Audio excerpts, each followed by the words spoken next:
दोस्तों, आज के इस वीडियो में हम जानेंगे तुलसी को जल देते समय क्या बोलना चाहिए।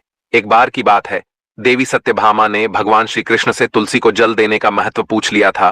तब भगवान श्री कृष्ण ने उन्हें उसका महात्म्य सुना दिया था। आगे देवी सत्यभामा कहती है, हे स्वामी, आपने मुझे तुलसी को जल देने का महत्व तो बता दिया है, किंतु अब मेरे मन में यह जानने की जिज्ञासा हो रही है कि तुलसी को जल कैसे देना चाहिए, तुलसी को जल देने की सर्वोत्तम विधि कौन सी है तथा तुलसी को जल देने का मंत्र कौन सा है। कृपया आप मुझे इन सभी प्रश्नों का उत्तर दें। तब भगवान श्री कृष्ण देवी सत्यभामा से कहते हैं, हे प्रिय, जिस प्रकार से मैंने तुम्हें तुलसी का महात्म्य सुनाया है, उसी प्रकार से तुलसी को जल देते समय बोले जाने वाले मंत्र का भी बड़ा महत्व है। यह मंत्र केवल 3 शब्दों का है, किंतु इसका प्रभाव बहुत कल्याणकारी है। जो भी मनुष्य नित्य तुलसी को जल देते समय अपने मुख से केवल ये 3 शब्द बोल देता है, तो साक्षात लक्ष्मी उसके घर में प्रवेश करती है। उसकी दरिद्रता समाप्त हो जाती है, उसे धन धान्य की प्राप्ति होती है। वह मंत्र बताने से पूर्व मैं आपको तुलसी के इस मंत्र का महात्म्य सुनाता हूं। इस महात्म्य को सुन लेने मात्र से ही मनुष्य के समस्त पाप नष्ट हो जाते हैं। उसे 100 वर्षों तक तुलसी को जल देने का पुण्य प्राप्त हो जाता है। इसीलिए देवी, आप इस कथा को ध्यान से पूरा जरूर सुने। देवी सत्यभामा कहती है, हे प्रभु, मैं इस कथा को पूरा अवश्य सुनूंगी। आप मुझे तुलसी के मंत्र का महात्म्य सुनाइए। श्री कृष्ण कहते हैं, हे देवी सत्यभामा, दक्षिण में एक अत्यंत शोभायमान नगरी थी। उस नगरी में सुशर्मा नाम का एक खोटी बुद्धि का ब्राह्मण रहता था। पापियों का तो वह शिरोमणि था। उसका जन्म एक ऐसे ब्राह्मण परिवार में हुआ था जो पाप कर्म करने वाले, शास्त्र ज्ञान से शून्य थे। वह जन्म से तो ब्राह्मण था, किंतु कर्म से वह अत्यंत दुराचारी था। वह न पूजा पाठ करता, न ध्यान करता, न जप, न होम और न ही अतिथियों का सत्कार करता था।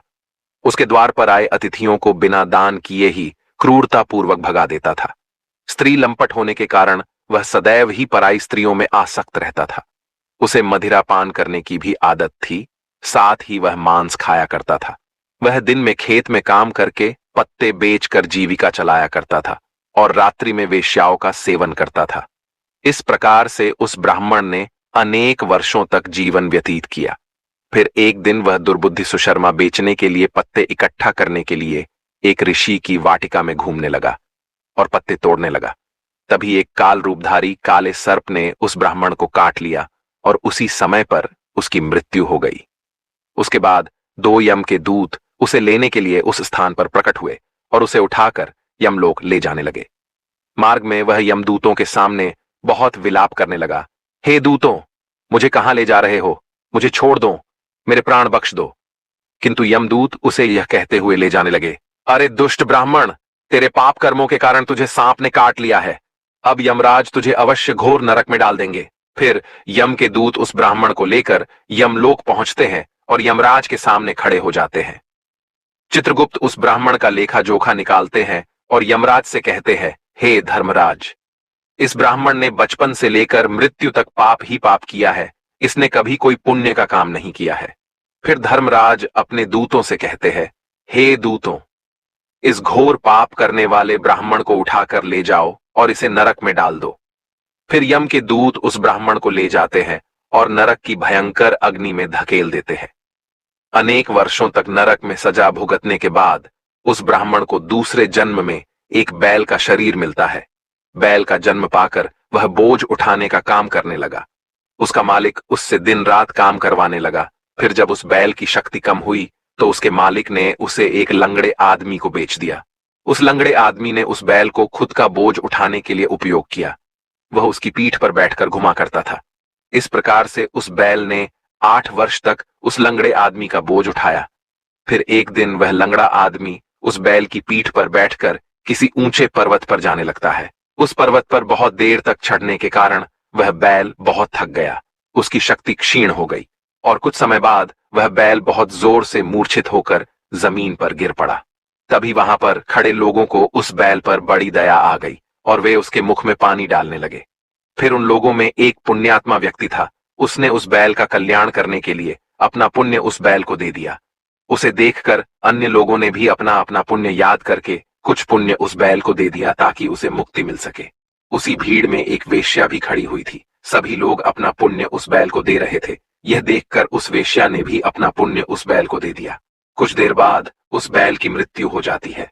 फिर उस स्थान पर यमदूत आते हैं और उस बैल के शरीर से उस ब्राह्मण की आत्मा को निकालकर यमलोक ले जाते हैं। यमलोक ले जाने पर उसे यमराज के सामने खड़ा किया जाता है और फिर चित्रगुप्त उसका लेखा जोखा देखते हैं तो वे आश्चर्य में पड़ जाते हैं। उस वेश्या के द्वारा उस बैल को दिया हुआ पुण्य बहुत बड़ा होता है। उस पुण्य के प्रभाव से उसके सभी जन्मों के पाप नष्ट हो जाते हैं और कहते हैं, हे ब्राह्मण, उस वेश्या ने तुझे अपना पुण्य देकर तुझ पर बड़ा उपकार किया है। केवल उसी के पुण्य के कारण तुम्हारे सब जन्मों के पाप नष्ट हो गए हैं और यमराज उसे फिर से मनुष्य जन्म प्रदान करते हैं। इस बार वह पृथ्वी पर आकर एक उत्तम ब्राह्मण कुल में जन्म लेता है। उस महापुण्य के प्रभाव से उसे इस नए जन्म में अपने पूर्व जन्म की बातें याद आने लगती है। जब वह ब्राह्मण बड़ा हो जाता है तो उसे याद आता है कि पिछले जन्म में जब वह बैल था तब एक वेश्या ने उसे उसका पुण्य दे दिया था। इसीलिए उसके मन में उस वेश्या के बारे में जानने की इच्छा होती है और उस महापुण्य के बारे में जानने के लिए उस वेश्या का पता लगाकर उसे ढूंढते हुए उसके नगर में चला जाता है। वह वेश्या अब बूढ़ी हो चुकी थी। फिर जब उसे वह वेश्या मिल जाती है तो वह उसके सामने जाकर उसे बार बार प्रणाम करता है और उस वेश्या का धन्यवाद करने लगता है। वह वेश्या कहने लगती है, हे ब्राह्मण श्रेष्ठ, आप कौन हैं और किस कारणवश आप मुझ वेश्या को धन्यवाद दे रहे हैं? तब वह ब्राह्मण कहता है, हे माता, मैं वही बैल हूं जिसे तुमने अपना पुण्य दे डाला था।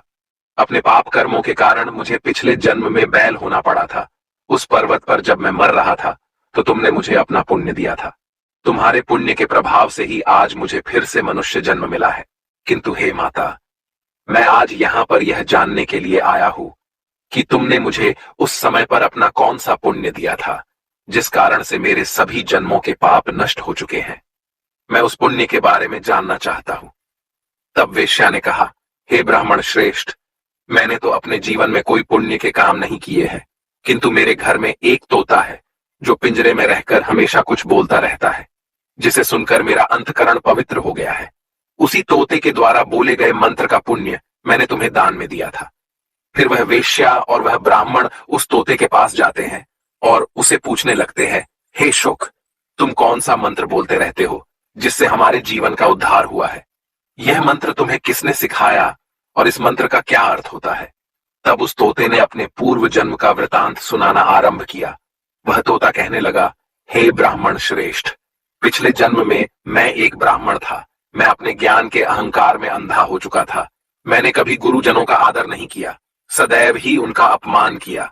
मुझे अपने ज्ञान पर इतना अधिक घमंड हो गया था कि जिस कारण से मेरे क्रोध बहुत अधिक बढ़ गए और मैं सभी से द्वेष करने लगा। फिर कालांतर में मेरी मृत्यु हो गई और मुझे यमलोक ले जाया गया। पूज्य जनों और गुरुजनों का अपमान करने के कारण मुझे तोते के कुल में डाल दिया गया और मेरा जन्म एक तोते के रूप में हो गया।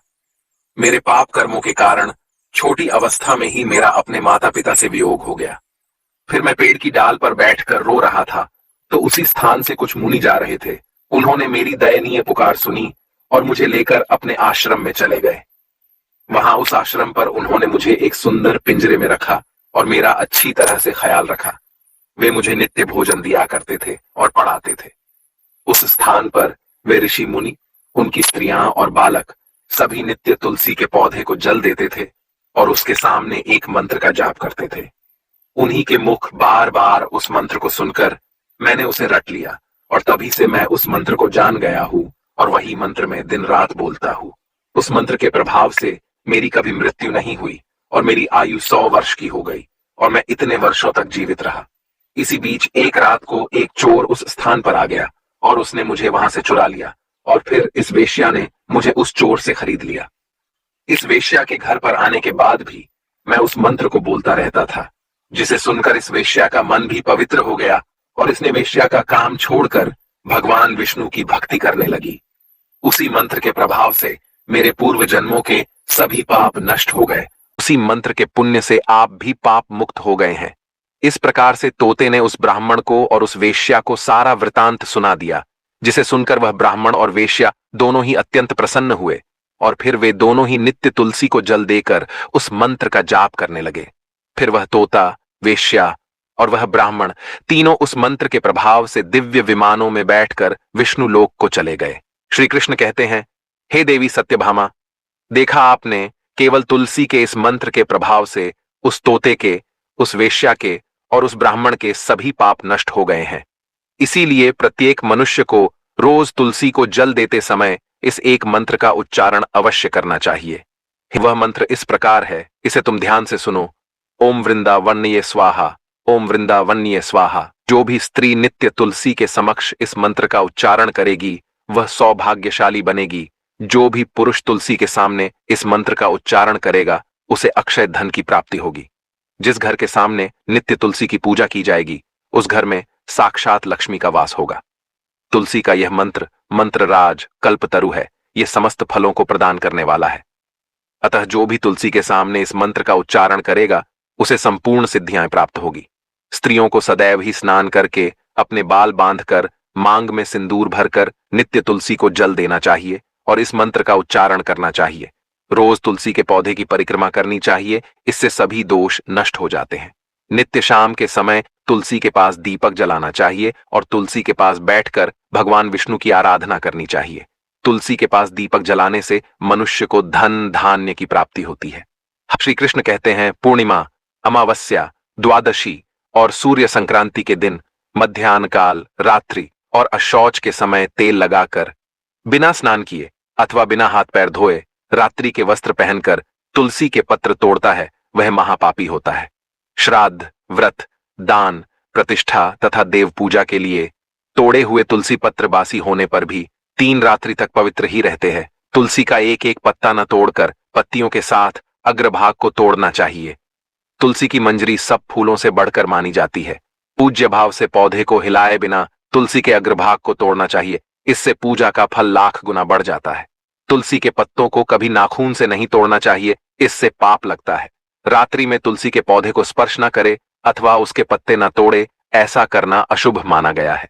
रात्रि में तुलसी का पौधा निद्रा अवस्था में होता है, ऐसे में पत्ते तोड़ने पर पाप ही लगता है। गुरुवार के दिन तुलसी के पौधे में थोड़ा सा कच्चा दूध अर्पित करें। दूध चढ़ाते समय ओम नमो भगवते वासुदेवाय इस मंत्र का जाप अवश्य करना चाहिए। तुलसी के पौधे के पास शालिग्राम रखे और उस पर तिल चढ़ाए। पूजा में तुलसी और शालिग्राम को दूध में भीगी हल्दी का तिलक अवश्य करे। शालिग्राम पर तुलसी पत्र रखकर चंदन लगाना चाहिए। अगर कोई महिला मासिक धर्म से है तो वह तुलसी की पूजा ना करे। मासिक धर्म के दौरान तुलसी को स्पर्श करने से घोर पाप लगता है, इससे स्त्री की दुर्गति होती है। तो दोस्तों, इस प्रकार से भगवान श्री कृष्ण ने देवी सत्यभामा को तुलसी को जल देने के मंत्र का महात्म्य सुनाया है। ये कथा आपको कैसी लगी कमेंट करके अवश्य बताएं।